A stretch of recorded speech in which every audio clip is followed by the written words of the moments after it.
사업에서 저희 공동대표는 김정현 교수님하고 저하고 있고요.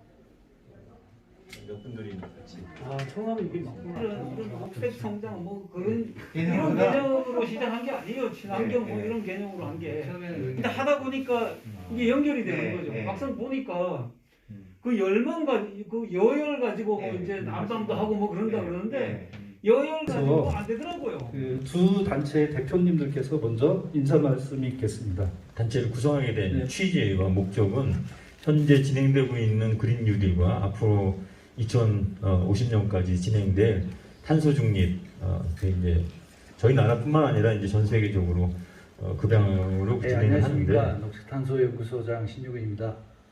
그래서 지구상에 버려져야 할 물질은 없다. 이게 제 철학입니다. 그래서 제가 금년도 1월 10일 날 그 석탄에서 나무로 녹색탄소연구소라는 연구소 이제 그 민간 연구소를 차리는 데까지 왔습니다. 현재 시기에 반갑습니다. 태백시장 유태호입니다. 누구보다 우리 도의원님께서도 와주셨습니다. 박수 한번 주십시오. 네, 반갑습니다. 먼저 오늘 그린 뉴딜 탄소 중립 정책 프로그램 활용을 통한 지역 재생 전략 토론회를 마련해 주신 우리 녹색 지역 경제 녹색 얼라이언스 김재훈 대표님 고맙습니다. 그리고 녹색 탄소 연구소의 신유근 소장님 진심으로 감사드립니다. 안녕하십니까. 방금 소개받은 태백시 도시개발과장 황원규입니다. 지금부터 도시재생 뉴딜사업 경제 기반형으로 추진하는 에코자시티 태백에 대하여 설명드리겠습니다. 실제는 뭐냐면 모든 물건을 만들어 나갈 때 들어가는 에너지들, 그 에너지의 원인 탄소 배출을 발생시킨 거라면 그거는 모두 다 카운트가 됩니다. 그거를 나눠 가지고 저희가 카본이라고 하는데 그 카본에 인버디드 카본하고 그 모처럼 산림에 관련해서 그 이슈도 많고 연일 신문에 기사에 오르내리고 있습니다. 관련해서 산림이 과연 어떤 기능을 하고 그리고 산림에서 나오는 어떤 자원이 어떻게 사용될 수 있는지에 대해서 한번 조망 우리 태백에서 어떻게 그럼 이걸 활용할 것인가 이렇게 이 순서로 보도록 하겠습니다. 네, 김재민 공동대표께서 자장을 맡아서 진행해 주시겠습니다. 그럼 바로 산림자원 혹은 바이오매스에 대한 인식, 본인들의 경험, 이것을 어떻게 설명할 것인가 간단하게 이제 이런 얘기를 좀 하려고 하고요. 반갑습니다. 하여튼 요즘 산림과 관련해서 좀 너무 뜨거워서 제가 지금 공무원 생활 한 24년째 하고 있는데 그동안에 여러 이런 상황들도 많았었지만 가장 힘든 시기를 좀 겪고 있지 않나 저와 동료들이. 그렇지만 또 이렇게 새로운 또 기회라고 생각을 하고 이런 새로운 산림 시대를 맞아서 우리가 좀 겪어야 될 좋은 과정으로 인식하고 좀 다 대응을 하고 있습니다. 그래서 그런 와중에 이제 벌채나 이런 부분에 있어서 굉장히 좀 왜곡된 그런 부분이나 좀 편향된 부분이 좀 잘못 인식되고 있는 부분들은 분명히 있는 것 같고요.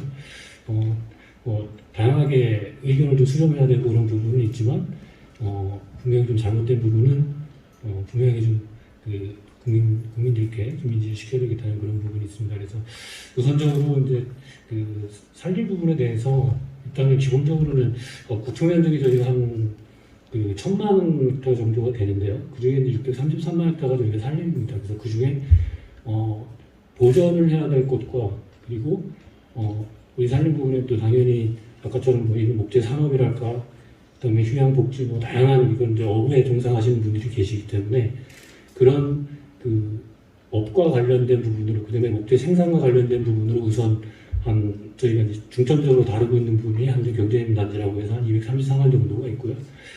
그 중에 한 167만 정도는 우리가 저희도 이제 환경적인 그런 부분들을 다양성을 또 중시하기 때문에 167만 정도는 저희가 보호하는 차원에서 이제 관리하는 그런 면적이 되겠고요.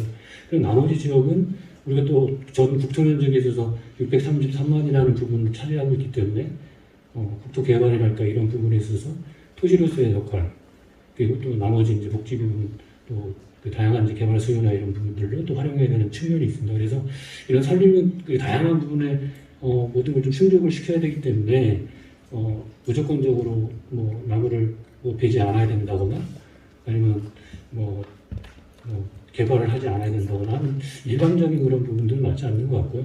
그런 공존하는 삶을 살고 있기 때문에 그런 다른 영역에 대한 산업에 대한 이런 부분들까지도 다 인정을 해줘야 될 것 같습니다. 그래서 최근에 우리가 목재 수학이라고 저희는 이제 표현을 하고 있는데 이제 벌채 행위가 이런 뭐 탄소 중립이나 이런 부분과 관련돼서 이제 좀 부각이 되면서 좀 비판이 좀 제기되고 있는데요. 그래서 기존에 그러면 우리가 전혀 벌채를 하지 않아왔느냐 이렇게 봤을 때 연간 과거 10년, 20년 전부터 데이터를 보면 평균적으로 보통 2만에서 2만 5천 정도는 우리가 항상 벌채를 해왔고 그 목재를 우리가 활용을 해왔습니다. 물론 이제 여러 산업적으로 구조재나 이런 부분들은 우리가 되살림에 그런 기반이 되지 않기 때문에 수입재를 많이 쓰지만 우리가 알고 있는 또 상당 부분에 있어서는 우리 국산재가 활용이 되고 있거든요. 그래서 그렇게 2만 3천에서 5천 헥타 정도가 벌채가 기존에 이루어져 왔고 우리가 최근에 발표한 그런 부분들은 기존 2만 3천, 2만 5천에서 조금 더 벌채를 좀 늘려서 좀 기여하는 부분을 좀 늘리겠다는 이제 그런 차원이거든요. 그래서 전혀 벌채가 이루어지지 않았는데 우리 산림청이 전국토를 벌채를 하는 것처럼 이런 좀 약간 좀 왜곡된 그런 시각에 대해서는 분명히 좀 바로잡을 필요가 있다고 생각이 들고요. 그리고 그 태백시 쪽 관련해서는 내가 지난번에도 좀 몇 번 회의에 참석을 했었지만은 우리 산림 분야에 있어서는 좀 굉장히 좀 모험적인 사회로 좀 기회가 되지 않을까 이런 생각을 저희는 하고 있습니다. 그래서 저희가 산림청이 목재 친화도시랄까 에너지 자립마을 그다음에 이런 또 바이오매스 관련해서 여러 정책들을 하고 있지만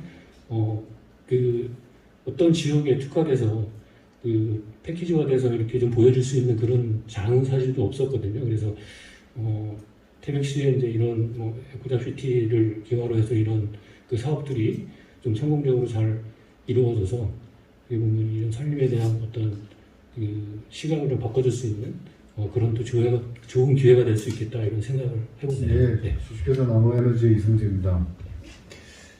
제가 이 토론회에 참여하게 된 것은 제가 이 분야에서 굉장히 오래 일을 했습니다. 아마 국내에서 제일 오래 했다고 해도 과언은 아닐 정도인데요. 2005년부터 이 관련된 일을 해와서 우리나라 바이오매스 산업이 어떻게 진행이 되고 그리고 어디로 가 있는 단계인지 비교적 좀 잘 알고 있습니다. 그러다 보니까 이런 토론회에 좀 많이 참석하는데요. 제가 처음 본 것은 시장님께서 중간에 딱 자리를 잡고 안 빠지시고 계속 얘기 듣고 계시네요. 다른 분들은 못 가게 하시는 건지 아니면 정말 관심이 많으신 건지. 태백이 그만큼 최근에 에코잡시티 관련해서도 이제 나무를 본격적으로 사용하게 되는 그런 아주 상징적인 도시로 성장하지 않겠나 하는 생각이 들고요. 기대와 우려 이런 것도 없지 않습니다. 우선 사회자께서 지적해 주신 것처럼 지금 현재 드러나고 있는 문제를 어떻게 볼 것이냐. 그러니까 환경단체를 중심으로 해서 주로 이제 환경 쪽에서도 전체는 다 아니고 생태 쪽에서 나무 벌채하는 것 자체에 대한 문제 제기를 하고 계셨고요. 거기에 대해서 아니다라고 반론을 해도 지금은 받아들여지지 않은 그런 상태인 것 같습니다. 그런데 이제 말씀하신 것처럼 어떻게 생각하면 지난 16년 동안 이런 관심을 받아보긴 처음입니다. 바이오매스 하자고 그럴 때는 다들 얘기를 듣지도 않았거든요. 그랬는데 요즘 그 관심도가 대단합니다. 근데 이제 보통은 이제 이런 물 들어올 때 노를 져야 된다 이렇게 얘기하는데 이게 이제 쓰나미가 오고 있는 거죠. 그래서 이걸 피해야 되는 건지 아니면 정면으로 돌파해서 나름대로 이 바이오매스 산업을 이게 이제 우리나라 조림 사업과 같이 바이오매스가 잘 가야 된다는 것을 설득해낼 수 있을지 고민이 많습니다. 근데 저는 어떻게 생각하냐면요. 우선 앞서서 우리의 이목구조, 조림 산업 이런 거 말씀하셨는데 어쨌든 우리가 전체의 숲에서 자라는 나무가 10억 잎방이라고 놓고 보면 그 중에 3%가 매년 성장하죠. 매년 3%가 성장만 해도 3천만 잎방이 매년 성장하는 겁니다. 그런데 벌채하는 양이 500만 잎방이 채 안 되고요. 500만 잎방 넘은 게 얼마 안 되기 때문에 그래서 과연 이걸 가지고 벌채를 걱정해야 되느냐, 그거는 좀 잘못된 인식에서 출발 자체가 인식이 좀 잘못되지 않았나 싶고요. 그렇다면 임업을 우리가 포기하잔 말이냐 라고 묻고 싶은 심정이죠. 그런데 이렇게 얘기를 하고 싶어도 사실 저질러 놓은 잘못도 없지 않습니다. 산림청도 그렇고 우리 임업계가 가지고 있는 고질적인 문제점이 없지는 않다고 제가 보거든요. 그래서 이걸 해소하지 않으면 그러면 계속해서 이런 문제제기는 있을 것이고, 바이오매스를 우리가 태백에서 이만큼 쓰자라고 얘기를 해도 이것이 과연 국민들이 좋은 모습으로 보겠느냐 하는 문제의식을 좀 가지고 있습니다. 그러니까 말하자면 벌채를 지금 하고 있는데 우리는 모두배기 방식으로 벌채하잖아요. 그러니까 삭벌을 해버리는 거죠. 지역을 정해놓고 삭벌을 하는데 산주가 대부분 사유림이니까 그들이 자기 땅에서 자기 나무를 수확하는 행위를 어떻게 뭐라고 막을 것이냐, 그렇게 얘기할 수만은 없는 것이 유럽은 심지어 오스트리아, 독일 남부는요 아예 지금 삭벌이 금지돼 있습니다. 또 독일의 대부분 지역이 지금은 나무 심기도 더 이상 하지 않습니다. 조립하지 않고 천연하종이라 그래서 씨앗이 떨어진 것에서 자라는 나무만 계속 관리하는 거죠. 즉 우리가 지난 40년 동안 놓치고 있는 지점은 뭐였냐면 사실은 우리 임업의 지속 가능성이라는 부분을 어떻게 보강할 것이냐 였던 거죠. 그러니까 강제로 심고 그리고 방치하고 이렇게 해서 그냥 놔두다 보니까 이 부분에 대한 논의가 이루어지지 않고 있었던 겁니다. 또 이렇게 임업이라는 것이 누군가가 심고 키우고 그 다음에 배에서 수확해서 수익을 내는 사업이라는 국민적 공감대를 형성하는데도 실패했다고 생각합니다. 그렇기 때문에 지금 이 논쟁은 물론 생태주의자들이 아주 극단적으로 지금 얘기를 하고 왜곡된 사실이 없지 않습니다만 그들의 지적 중에서 받아들일 만한 것들을 우리가 좀 흡수해야 될 것 같고요. 그것은 어떻게 나타나야 될 것 같냐면 지속가능한 임업을 이제 논의할 때가 됐다고 생각합니다. 따라서 바이오매스도 마찬가지죠. 우리가 바이오매스를 써야 되는 이유, 저 잘 자란 나무를 에너지로 써야 되는 이유가 경제성을 높이기 위해서는 아니지 않습니까? 탄소 때문이고요, 첫 번째는. 두 번째는 임업의 부가가치를 높이기 위해서입니다. 그러니까 임업이라는 것은 산에서 나무를 캐서 수확을 내는 거고 목재산업까지 포함을 한다면 바이오매스는 과연 임업이냐 하는 문제를 고민해 봐야 된다는 거죠. 근데 제가 보기에 바이오매스는 임업에서도 굉장히 큰 부분을 차지합니다. 산에서 나오는 나무는 대경제하고 소경제지만 그래서 산에서는 조금만 바이오매스가 발생하지만 목재 산업을 진행하면서 각 단계별로 나오는 바이오매스의 양이 어마어마하게 많아지거든요. 실제로 오스트리아가 전체 숲에서 나무를 한 2천만 잎방 정도 수확하는데요. 각재나 판재로 만들어지는 것은 400만 잎방에 불과합니다. 그럼 1,500만 잎방이 어디로 가는 거냐면 바이오매스로 가는 거죠. 오스트리아의 마을마다 2,400개의 열공급 사업이 진행되고 있다는 사실이 중요합니다. 즉 바이오매스는 탄소 문제에 지금 이제 탄소에 우리가 집중해야 되니까 탄소 문제에 집중하는 것과 함께 바이오매스는 임업의 부가가치를 높일 수 있는 유일한 방법입니다. 더 이상 농업을 산에 가서 하면서 꿀 따고 잣 따고 밤 따면서 이걸 임업이라고 얘기할 수는 없잖아요. 그러니까 나무를 통해서 임업의 본질을 키워내야 되는데 그러려면 바이오매스는 매우 중요한 역할을 한다. 따라서 우리가 나무가 성장할 때 이산화탄소를 흡수해서 그것이 연소를 시켰을 때 배출하니까 탄소 중립이다 이런 개념이 아니라 우리 지역에서는 버려지는 나무를 실제로 에너지로 쓰고 있다는 것을 보여주는 산업으로 가야 한다. 그러려면 바이오매스도 좀 작은 규모로 지역 단위에서 할 수 있는 모델을 찾아야 한다고 생각하고 태백에서도 지금 조금 더 크게 하고 있습니다만 이것을 어떻게 하면 지역의 분산형 에너지로 갈 수 있도록 만들어내느냐, 이것이 이 사업의 승패의 관건이라고 저는 그렇게 생각합니다. 좀 광범위하게 얘기했습니다. 됐습니다. 저는 오늘 보니까 태백시 지역의 입장에서 이 주제를 바라보는 그런 시각을 가지고 말씀을 드리고 싶습니다. 이제 시장님이 아까 그 도시재생사업 에코잡시티에 대해서 굉장히 의미를 두시고 또 그렇게 말씀을 하셨다고 생각이 되어지는데요. 그러면 이 사업을 우리가 대략 10년 뒤까지 끌고 간다고 가정을 하고 그 비전에 대해서, 가능성에 대해서 한번 그 생각할 수 있는 그 뭐랄까 힌트라 그럴까요? 그걸 한번 말씀해 드리고 싶어요. 첫 번째, 1960년 우리가 녹화 사업을 시작한 이후 시간이 흘러서 대략 5형급 나무들이, 한 50년생쯤 되는 나무들이 산에 많다고 합니다. 그건 여러 가지 측면에서 해석이 될 수 있는데, 사실은 나무가 산에 많이 남겨져 있다, 잘 보존되어 있다는 사실은 시장의 수요가 사라졌다는 거였어요. 원래 그 이전에는 어떻게 되는가 하면 연료로서의 나무가 있고요, 건축재로서의 나무가 있었죠. 그런데 석탄, 석유로 인해서 연료 시장에서 퇴출, 그 다음에 건축재 시장에서는 콘크리트, 시멘트로 대표되는 자재, 철근에 의해서 퇴출, 다 퇴출된 거예요 지금.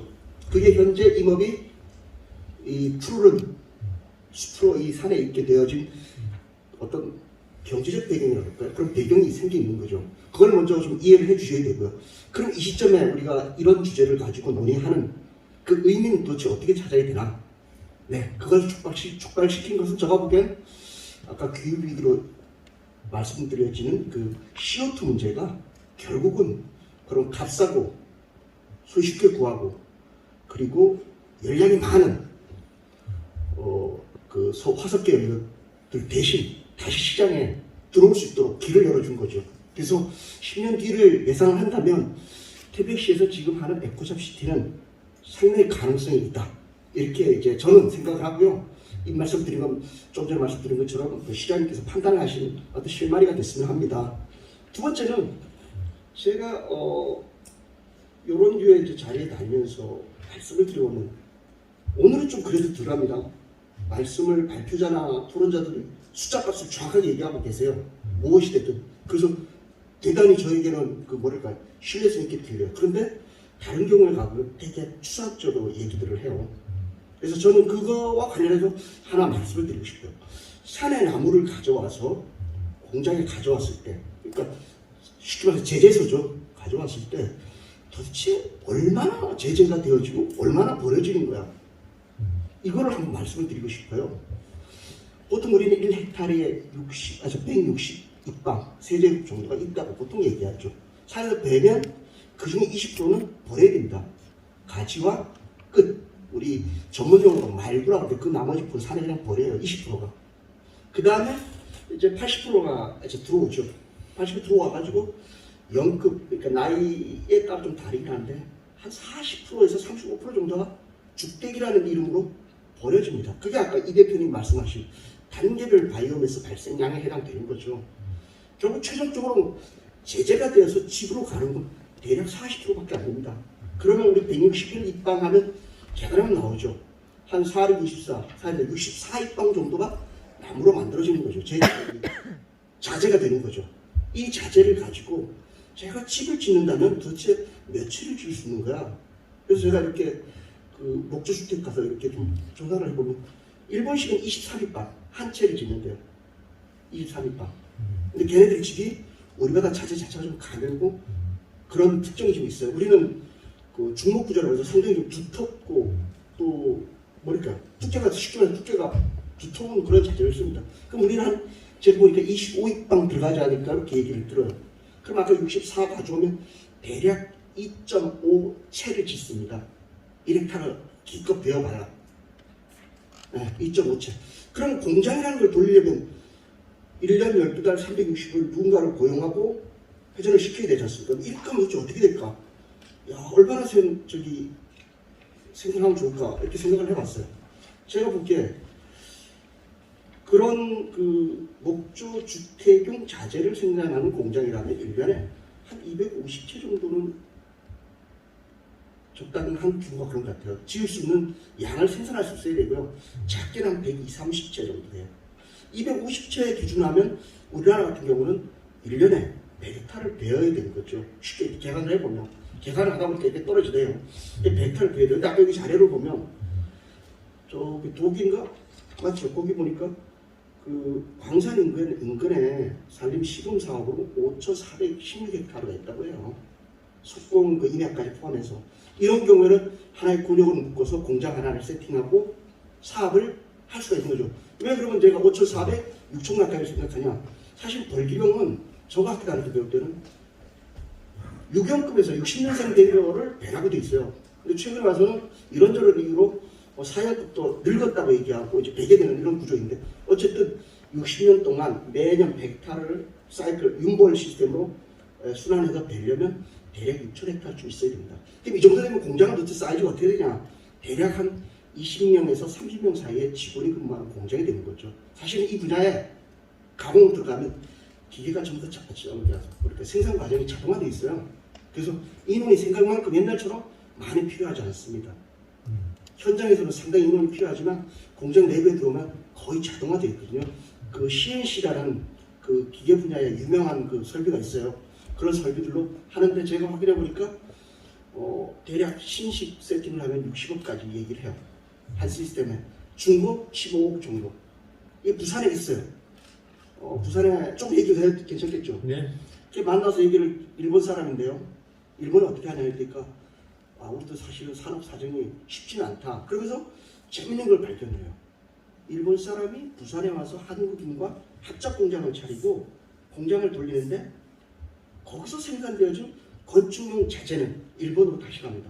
도면만 파일로 넘어와서 CNC라는 장비에 걸어서 가공을 하는 거죠.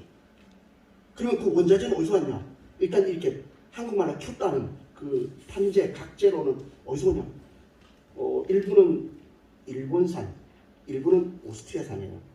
뭐 그게 어떻게 오냐고 그러니까 저 주택기 때문에 물어봤는데 그 가공이 다 됐기 때문에 컨테이너 박스로 옵니다. 사실 제 생각에 컨테이너 박스는 고급 제품만 실린 줄 알았는데 목재가 거기에 그 뭡니까 켜진 상태로 각재와 판재 이런 상태로 차곡차곡 컨테이너 실려와서 부산에서 CNC 선반에 의해서 홈이 파여지고 이렇게 해서 목재용 그 건축용으로 변환되어진 다음에 다시 컨테이너에 실려서 일본으로 들어가는 거죠.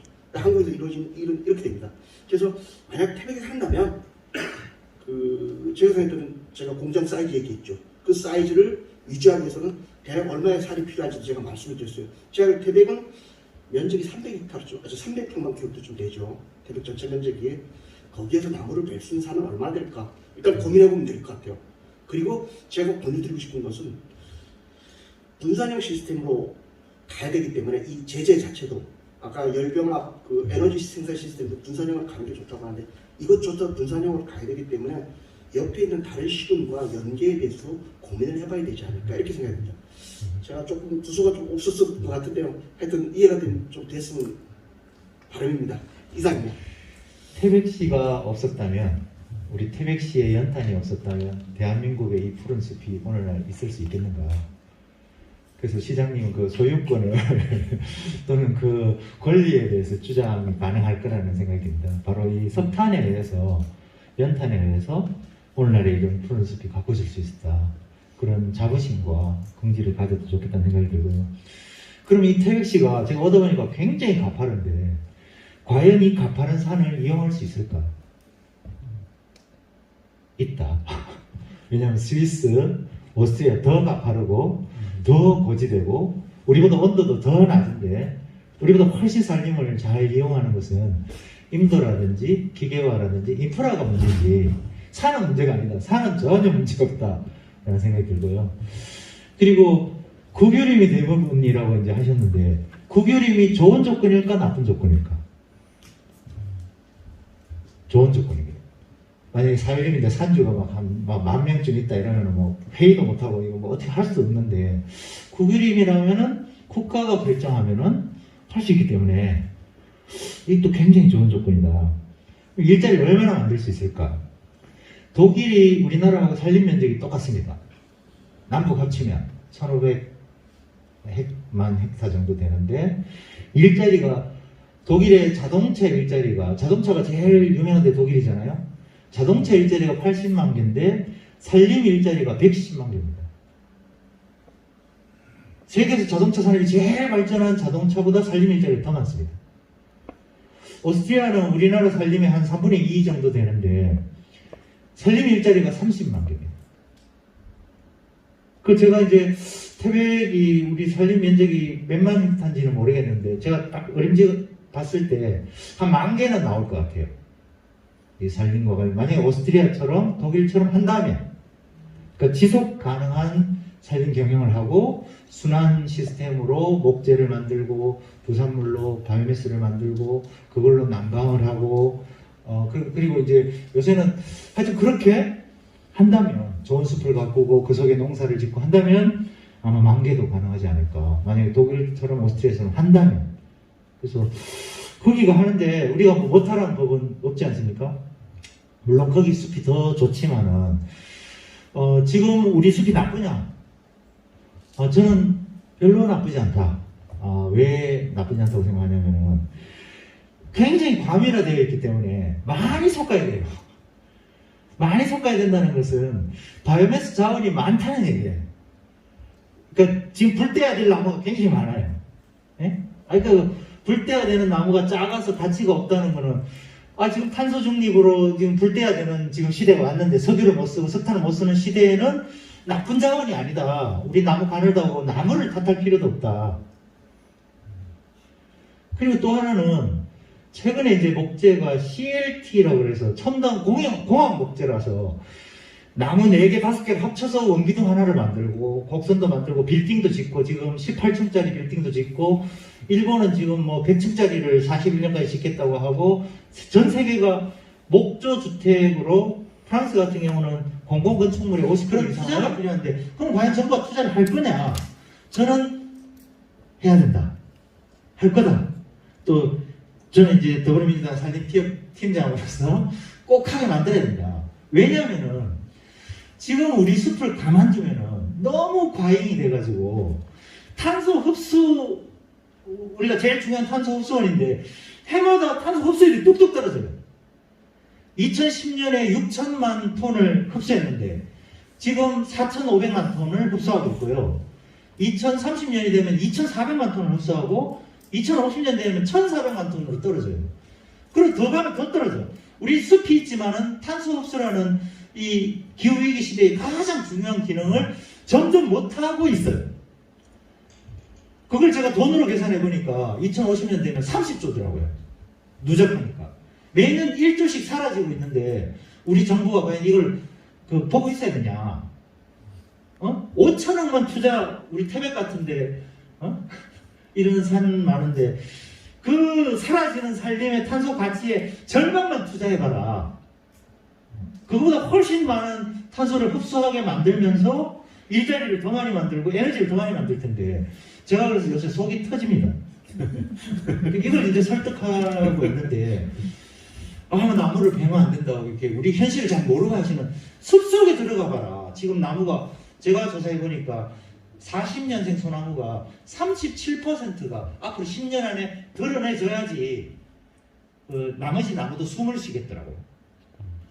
그래서 그런 탄소의 가치가 중요하고 두 번째는 목재는 공식적으로 탄소 흡수원입니다. 그냥 저장이라고 보통 하는데 계산할 때는 흡수로 계산해요. 왜냐하면 벌채하는 순간 배출로 계산되기 때문에 모든 숲은 벌채하는 순간 배출로 계산되기 때문에 목재 가구가 되거나 주택이 되면 마이너스를 쳐요. 거꾸로. 그래서 주택을 지으면은 그 목재가 가진 탄소의 가치를 50분의 1 수명으로 나눠서 흡수하는 걸로 계산을 해줍니다. 그러니까 목조 아파트를 지으면은 탄소 흡수원을 우리가 갖는 거예요. 숲을 갖는 거하고 같은 거예요. 그래서 프랑스나 캐나다가 그렇게 하는 거거든요. 목조를 의무적으로 하는 거거든요. 그래서 저는 태백시가 우리 시장님 목조 아파트를 하나 지어보세요. 그 국토부에 목재 친화도시 사업이 있거든요. 그거 신청해가지고 여기다가 목조 아파트를 하나 지어가지고 사람들이 이 탄소 우리는 숲을 여기다 만들었다. 탄소 저장고를 만들었다.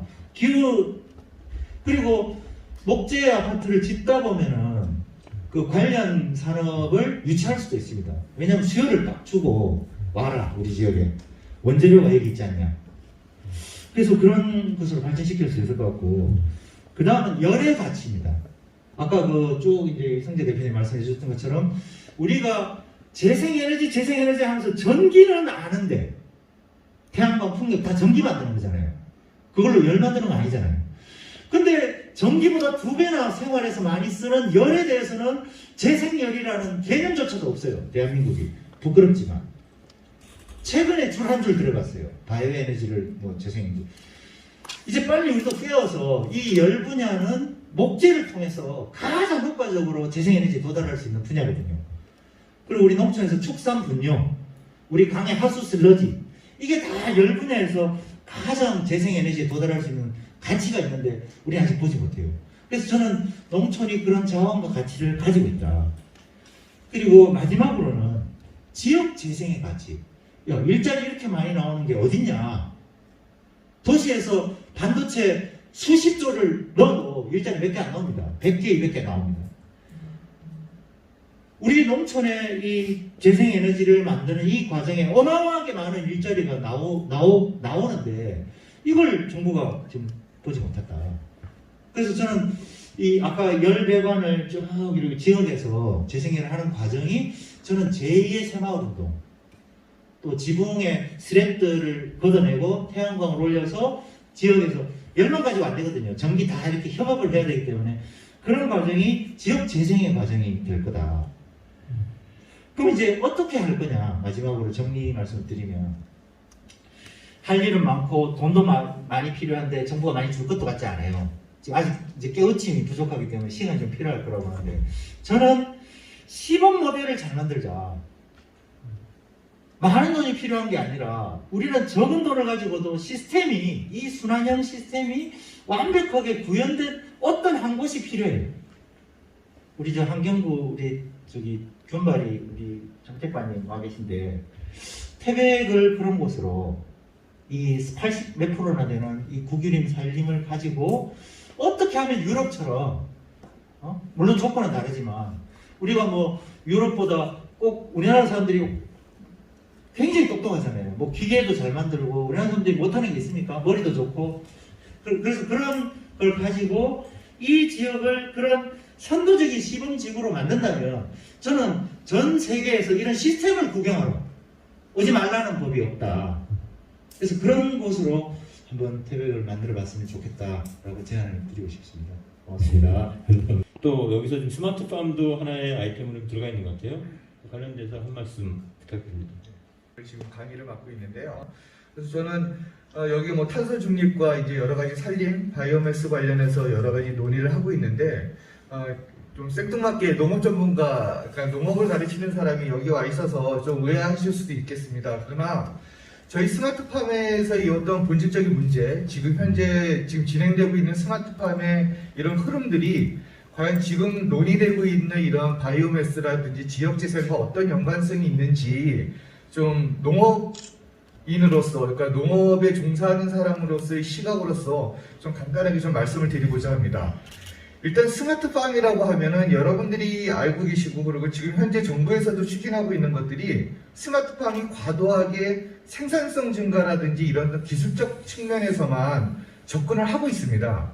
근데 이것이 계속 현장에 나가서 농업인들 입장에서는 크게 환영받지 못하거나 또는 이렇게 반감을 가질 수밖에 없는 것이, 이것이 매우 그러니까 농업인들이 돈을 버는 데 있어서는 크게 와닿지 않는다라는 거죠. 이런 생산성이 높아진다, 설비가 좋아진다라는 것은 결국 초기 설비 투자비가 굉장히 과도해진다라는 것이거든요. 그러면 우리 스마트팜에 있어서 본질적으로 농업인들이나 지역에 있어서 좀 더 수익성이 나고 뭔가 지역 경제에 보탬이 되기 위해서는 어떤 측면에서 접근해야 되느냐. 일단 말씀을 드리자면 지금 스마트팜도 하나의 농업입니다. 그러다 보니까 농업의 생산 원가를 생각 안 할 수가 없는데요. 의외로 스마트팜에서 생산되는 토마토나 딸기나 파프리카들의 생산 원가를 면밀히 따져보면은 약 40에서 50%가 놀랍게도 난방비입니다. 그러니까 인건비보다도 난방비의 포션이 더 커요. 그러니까 무슨 뜻이냐면 1,000원짜리 생산원과 토마토 중에서 400원에서 500원이 면세유 등유값입니다.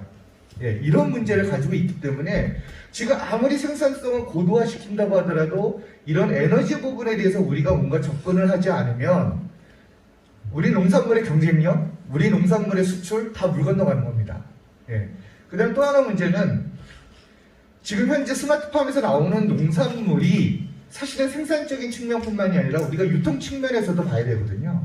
근데 우리가 유통을 지금 가라시장이나 도매법인 중심으로 중앙 집권적인 유통 체제를 그대로 유지하고 있는 이상 우리 농산물의 가격 경쟁력과 거기서 배출되는 물류에 따른 탄소 배출 이런 것들에 대해서 사실 자유롭지가 않거든요.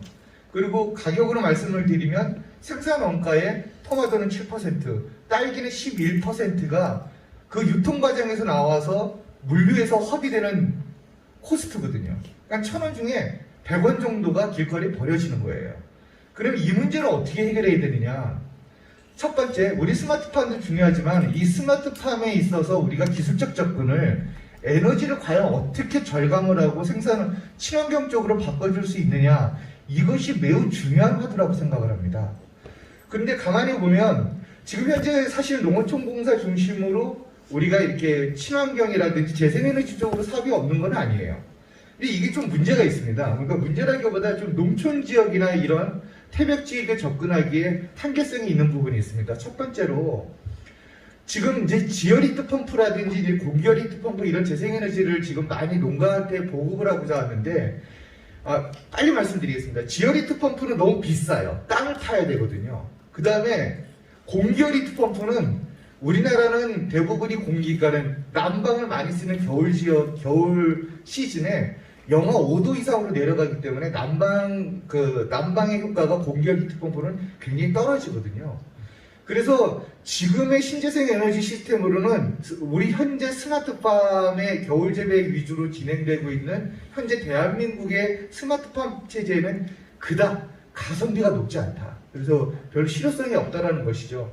그래서 결국은 지금 뭐 미국을 중심으로 유럽에서는 뭐 농업이 생산지와 소비지를 같이 해서 도시 중심으로 운영돼야 된다는 뭐 식물 공장도 나오고 있습니다만은 뭐 도시 지역에 가면은 활용할 수 있는 에너지는 많이 있겠죠. 뭐 여러 가지 뭐 그 쓰레기라든지 아니면은 뭐 삼하수도 수열 에너지도 많이 있으니까 여러 가지 고민할 수 있는 부분이 있는데 그럼 정작 이 농촌 지역이나 산촌 지역에서는 재활용할 수, 그러니까는 실제로 농촌 스마트팜에 적용할 수 있는 에너지원이 마뜩치 않다라는 것이죠.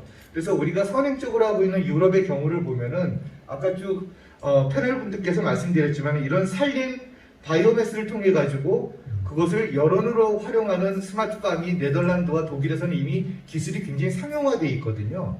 그러니까 이런 것들은 굉장히 태백에서도 적용 가능한 실효성이 있는 스마트팜의 새로운 여론으로 우리가 검토해 볼 수 있는 부분이 있지 않을까 이렇게 생각을 하고요. 발생이 될 때요. 그 다음에 짧게 말씀, 거기에 포인트는 뭐냐면 한류 K컬처, 그 다음에 한류붐에 의해서 해외 영어권 농업대학이나 해외의 그 젊은 대학생들이 그쪽 자금을 그러니까 그쪽의 지원금을 받아서 한국의 컬처 익스체인지로 많이 들어오고 있습니다. 지금 벌써 코로나 때문에 못 들어오고 있는 친구들이 120명이 대기하고 있다고 그럽니다. 그래서 이 친구들은 와서 자유롭게 한국에 와서 한국의 농촌에서 한국의 그 가족들과 함께 영어로 대화를 하면서 딸기 농장에서 체험을 하는 거예요. 딸기의 뭐 생육이나 재배나 그 다음에 음식, 잼 만드는 것들을 외국인과 한국인 가족들이 아이들과 같이 1시간 동안 체험을 하는데 입장료가 2만 원이라고 합니다. 그러면서 고작 300g의 딸기만 가져가는데 그러면서 부가가치가 나오고 외국인들은 거기서 한국 사람들과 대화를 통해서 그 다음에 한국의 딸기 농장을 경험을 하니까 굉장히 인기가 많다고 그럽니다. 그러면은 여기서 추가적인 인건비도 안 들고요. 그래서 이런 것들을 지금 현재 한류나 이런 것들을 통해서 우리가 콘텐츠를 뭔가 지역에 맞는 콘텐츠를 개발해서 이런 것들과 잘 융복합을 이뤄낸다면은 우리 지역에서 나오는 친환경 에너지 저감형 스마트팜에서 나오는 농산물이 이 지역의 콘텐츠와 함께 그 다음에 많은 사람들이 모일 수가 있고 여기서 이 농산물을 소비하고 해결할 수 있다면은 지역 경제에도 기여할 수 있지 않겠느냐라는 것이 저의 생각이고, 실제로 선행적으로 제가 말씀드린 것들은 다 진행되고 있는 것들이거든요. 그래서 이런 것들을 잘 우리가 가져와서 한다면 지금 말씀드렸던 이런 주제와 이 농업과도 굉장히 궁합이 잘 맞는 지역 경제의 하나의 아이템이 되지 않을까 이렇게 생각을 하고 있습니다. 이상입니다. 예, 관련해서 뭐 이 지역 자원을 활용해서 이 지역 재생할 수 있는 방안에 대한 말씀을 간단히 듣도록 하겠습니다. 의견은. 그 토론회가 예정된 시간이 5시인데 지금 5시 넘겨서 저보고 간단하게 또 하라고 하시는데, 그러니까 제가 이 자리에 온 거는 그러니까 지금 하는 일과 좀 다른 제 예전에 이제 경험을 가지고 좀 잠깐 소개를 드리려고 좀 나왔는데, 제가 1999년도부터 2008년까지 10년 동안 이제 북한에 나무 심는 일을 했습니다. 그런 단체를 만들어서. 그래서 여기서 가까운 이 금강산 지역에 첫해 이제 100헥타 조림을 했고, 그 뒤에 이제 성과가 좀 좋다고 북한 당국에서 판단을 해서 총 이제 140헥타 정도 조림을 좀 했는데, 제가 이제 말씀드리는 거는 소위 얘기하는 지금 탄소 중립 시대에 앞으로 좀 어떻게 가야 될지, 세상의 모든 게 다 바뀐다는데, 다 탄소 얼마를 쓰냐, 그 없으면은 돈으로 사야 되고 생활이 많은 이 변화가 있을 거라고 다들 생각을 하는데, 이게 어떻게 될지 모르는 시대에, 그러니까 저는 이 창조적인 발상이, 그러니까 특히 이제 지방 정부 간 이제 또 경쟁도 있는 거고 매우 좀 중요한 때라고 좀 봅니다. 아까 뭐 목조 아파트 얘기도 했는데, 제가 이제 그 민주당 외부 위원으로, 그러니까 각 지방 정부의 이 좋은 정책이나 지방 의회가 만든 조례 심사위원을 3번을 했습니다. 그게 3회 대회가 이제 3회까지 진행이 됐는데, 유일하게 제가 3번 그 정책을 이제 다뤄봤는데, 생각보다 창조적인 정책이 많이 안 나와요. 그러니까 비슷비슷한. 그래서 요즘 뭐 그린 뉴딜 그러면 또 진짜 사업계획서 색깔만 그린 색깔로 바꿔서 나오는 그런 것들도 많을 정도로. 그래서 제가 이제 사업 내용까지 길게 말씀드리기에는 뭐 시간이 짧은데, 뭐냐면 제가 이제 북한에 처음에 했던 건 이제 흰 도화지에 그림 그리는 것 같은 거예요. 그 신규 조림에 가까운 정도의 이제 재조림을 하는 건데, 뭐로 할 거냐? 거의 이제 나무가 없는 지역, 100헥타 전체 일부는 남아 있긴 하지만 그게 이제 병해충하고 그다음에 이제 산불 피해도 있었고, 그래서 거의 80% 이상이 나무가 없는 무림목지 지역을 100헥타 조림을 하는데, 그 임도도 전부 다 내고, 그 다음에 뭐로 할 거냐? 유실수, 밤나무로 하기로 했어요. 그래서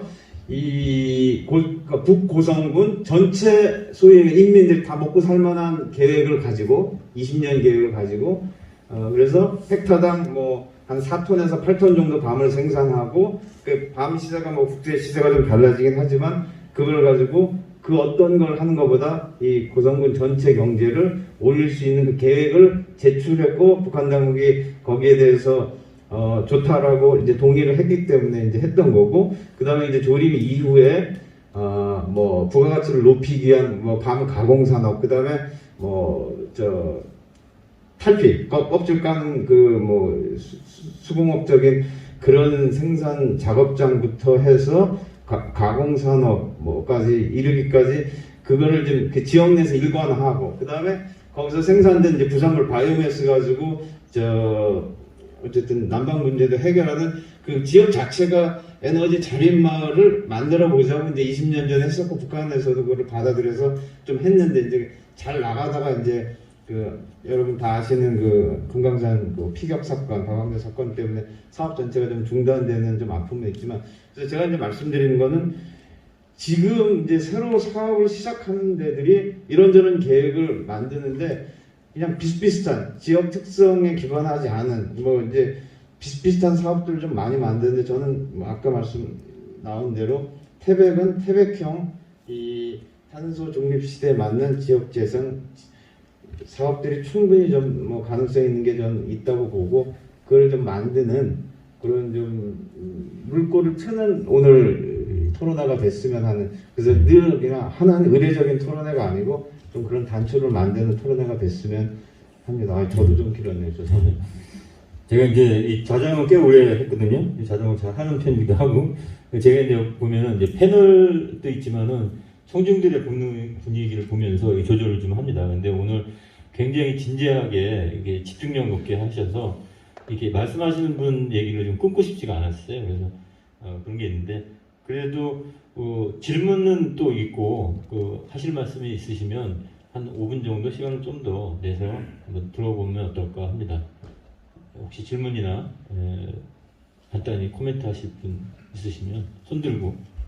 지금 그 패널 분들이 말씀하신 내용 중에 이 바이오매스로 인정해주는 부분들을 지금 우리 태백에서 그 발전소를 지금 하려고 하는 시점에서 지금 그 바이오매스로 인정해주는 미이용 산림 자원은 아까 전에 패널들이 말씀하시는 그 제재 과정이라든가 제품을 만들어내는 톱밥이나 이런 것들은 거기에서 다 배제되고 있거든요.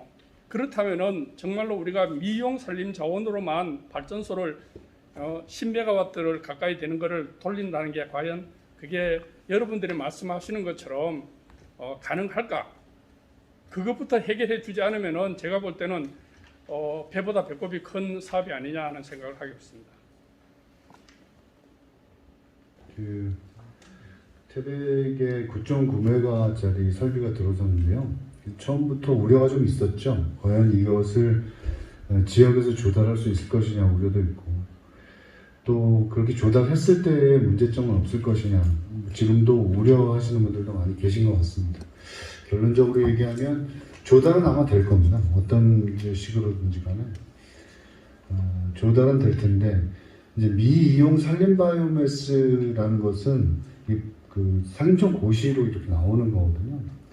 그래서 산림청 고시에 따라서 이제 수집되는 나무들을 미이용 산림 바이오매스라고 얘기를 하는데, 그런데 아까 말씀드린 것처럼 사실 우리가 태백이 바이오매스를 가지고 주제로 삼아서 그 도시의 상징적인 사업을 진행한다고 한다면, 이 바이오매스로 가는 것은 나무를 물질로 계속 사용하고 최종 단계에서 발생하는 것들이 바이오매스로 가야 맞죠. 그런데 지금 제도상 전력을 통해서 매전을 하려면 미이용 산림 바이오매스여야만 하는 것이기 때문에 지금 이제 태백에서도 미이용 산림 바이오매스 제도를 이렇게 생각을 하신 것 같은데요. 제도상 이제 말하자면 그 REC 가중치라고 하는 것이 규모별로 차등화되거나 또는 미이용이 아니다 하더라도 지역에서 못 쓰는 목재들이 쓸 수 있도록 만드는 것, 이것은 이제 정치권에서 논의하고 있으니 아마 이번 REC 조절이 좀 되고 나면 조금 더 활발한 논의가 돼서 태백의 바이오매스 산업을 밑받침할 수 있을 거라고 저는 생각합니다. 그래서 너무 좌절할 필요는 없을 것 같고요. 그리고 또 한 가지는 미이용 산림 바이오매스를 이용한 사업이 진행이 됐을 경우, 그러면 태백의 바이오매스 산업은 어떤 모양을 띌 것이냐를 우리가 생각을 좀 해봐야 될 것 같아요. 그러니까 전량 미이용 산림 바이오매스가 조달이 된다 하더라도 그것이 다 발전소로 갈 수 없을 겁니다. 왜냐하면 미이용 산림 바이오매스 중에서는 피해목이라든지 가지치기 한 거라든지 이렇게 굉장히 우수한 양질의 목재가 나오거든요. 그러면 그것은 걸러내서 소형 발전소라든지 소형 열 공급 사업에 쓸 수 있는 것인데, 그것을 무작정 전부 다 그 대형 발전소에다 집어넣는 게 맞느냐, 이런 논의는 아마 주민들로부터 또 나올 것 같아요. 그러니까 지금 단계에서 너무 우리가 좌절할 필요는 없을 것 같고요. 주어진 조건에서 우선 출발을 하되 이걸 가지고 어떻게 다른 연관 산업으로 파급을 시킬 것인가를 논의하는 것이 맞고, 그 관련해서 지역이 이걸로 수익을 조금 더 내고 조금 더 다른 방향으로 사업을 확대할 수 있도록 제도적 지원을 해달라고 요청하시는 것이 맞다고 봅니다. 저는 어떤 면에서 이게 중요한 의미를 갖는다고 보냐면, 지금 뭐 탄소 얘기도 나오고, 그 다음에 태백에 뭐 에코잡시티 이렇게 이름을 붙였더라고요. 그런데 아까 최정한 위원장 말씀하셨지만, 태백은 우리의 숲을 유지할 수 있도록 만들어준 근원입니다. 그러니까 태백에서 만약 무연탄을 발굴하지 않았다면, 태백이 전국으로 실현하지 않았다면 오늘날 우리나라의 숲은 유지되지 않았을 겁니다. 사실은. 그런 측면에서 태백이 다시 바이오에너지 산업으로 전국의 주목을 받는 것은 탄소라든가 에코라든가 이런 거 이전에 에너지에서 에너지로 바꾸는 거잖아요. 지역을. 그러니까 그 에너지가 좀 중심이 돼서 생각을 한다 그러면 태백의 산업은 좀 다양하게 풀릴 수 있을 것이다. 그렇게 생각합니다. 조금 더 설명해야 됩니다. 네. 우리가 간단하게. 네. 제안하셨습니다. 아까 전에 16가지 조치를 바꿨더라고요. 그거를 지금 이제 저희들이 이제 겪고 있는 거거든요. 유럽은 더 일찍 겪었고. 그래서 저희들은 지금 국회에서도 산림 뉴딜과 관련된 특별법도 지금 만들고 있고, 관련해서 여러 조치들을 지금 이제 거쳐가면서 10월경에 하여튼 내년 방향을 잡고 예산을 태우고, 또 당장에 할 수 있는 것들은 뭐 법이나 제도가 한꺼번에 거쳐질 수 없기 때문에 시범사업 중심으로 여러 가지 지금 정부가 하고 있는 규제 샌드박스, 그래서 뭔가 규제를 조금 피해갈 수 있는 그런 시범사업을 통해서 해가면서 지금 여러 가지 조치들을 함께 보완해 가야 되는 그런 방식으로 해야 되지 않을까 싶습니다. 예, 오늘 아주 밀도 있는 얘기가 된 것 같습니다. 정리를 하고자 합니다. 뭐 하실 말씀이신가요? 네. 오늘 키워드는 결국엔 시범사업 같습니다. 그러니까 성공 모델을 만들어야 됩니다. 그러니까 태백시가 지금 현재 5만, 그리고 그 역사적인 어떤 기여, 현재 자원들, 이거를 어떻게 보여줄 거냐는 실제 구현을 해야 됩니다.